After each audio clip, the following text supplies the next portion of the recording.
An update on jobs and new pandemic relief. Marketplace Morning Report is supported by GEP, helping transform supply chains with strategies, services, and software, including GEP Smart and GEP Next, AI-based digital procurement and supply chain platforms. And by C3.ai. C3.ai software enables organizations to use artificial intelligence at enterprise scale, solving previously unsolvable business problems. Learn more at C3.ai. I'm David Brancaccio. In just over an hour and a half, we'll get the official readings on hiring and unemployment during those especially dark days of January. A month earlier, fewer people were on payrolls with COVID surging and the weather in many regions too cold for outdoor dining. It's rare for hiring to actually drop month to month. Marketplace's Mitchell Hartman says a longer-term return to full employment will require massive new hiring. Job postings crashed after the pandemic hit. At the job website Indeed, they went down around 40%.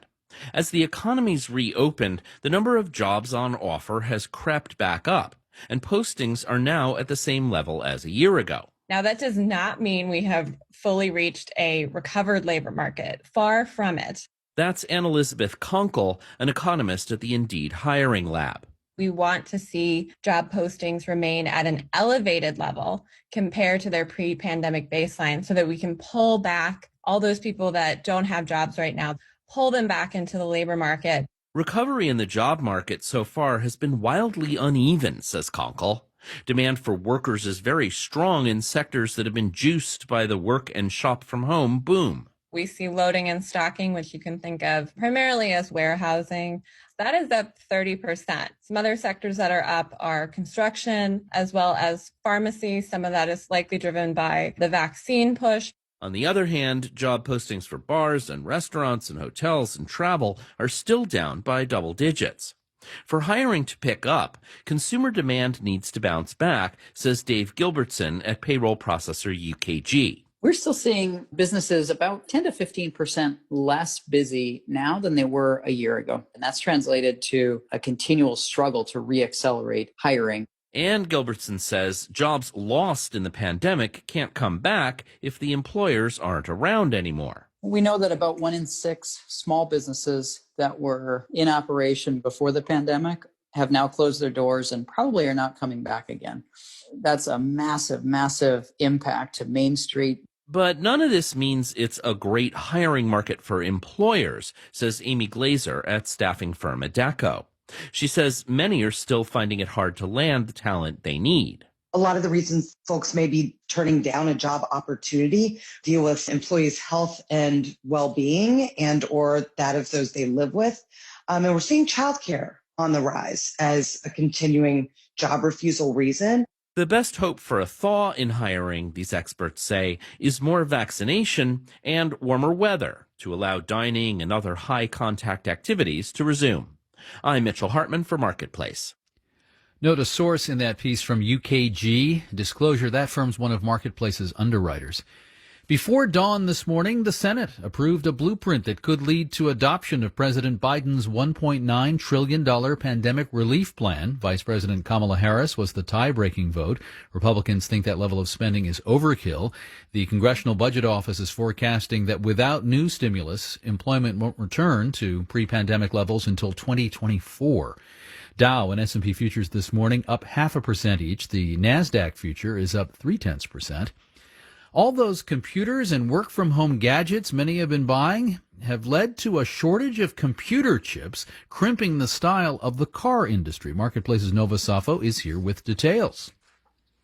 Hey, David, guess how many chips are in a typical car these days? I don't know. One big chip the size of a Pringle? How many? Okay, you're a bit off. The New York Times asked a bunch of car industry experts, and it found that new cars can have more than 100 semiconductor chips in them. The problem is those chips are coming from a lot of the same factories that supply chips for video game consoles and laptops. And guess what we've been buying a lot of during the pandemic?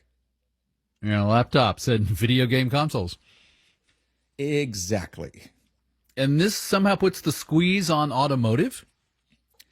It does. Ford is now saying it has to reduce production for a week at 2 U.S. plants both make Ford's most popular model, the F-150 pickup truck. And Ford says it could lose billions of dollars this year if the worst case scenarios happen and its production drops as much as 20% in the first half of the year. And I don't mean to pick on Ford alone. We've seen car company after car company announce production impacts. GM, Volkswagen, Toyota, and a whole bunch of others, David. When the chips are down. Nova, thank you. Marketplace Morning Report is supported by UKG. Two HR technology companies have joined forces to become UKG Ultimate Kronos Group, offering HR solutions to connect the modern workforce. Learn more at ukg.com. Our purpose is people. And by Personal Capital, offering advice from fiduciary advisors and professional-grade financial tools. Learn more at personalcapital.com. And by the Henry Luce Foundation, which seeks to increase American understanding of East and Southeast Asia. Learn more at hluce.org. What is the Wall Street of Britain, known as the City, going to do now that the UK's broken out of the European Union? Well, the CEO of a London-based bank has an answer. Here's the BBC's business editor, Simon Jack. Forget Frankfurt and Paris, New York and Singapore are the real competition for London and the UK in the future. That's according to Jez Staley, the Wall Street veteran, now in charge of Barclays. What the UK needs and London needs is to make sure that the city is one of the best places, whether it's regulation or law or language or talent, that manages these flows of capital well. Financial Services employs over 1 million people, 2/3 of them outside London, and pays a whopping 11% of all taxes. It was almost totally ignored in the Brexit negotiations. Access to EU markets enjoyed for decades ended in January.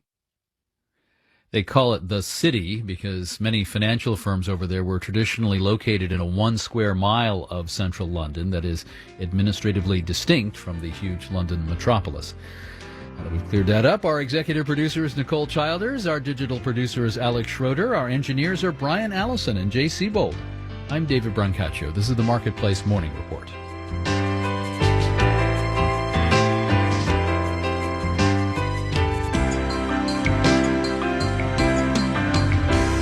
From APM, American Public Media.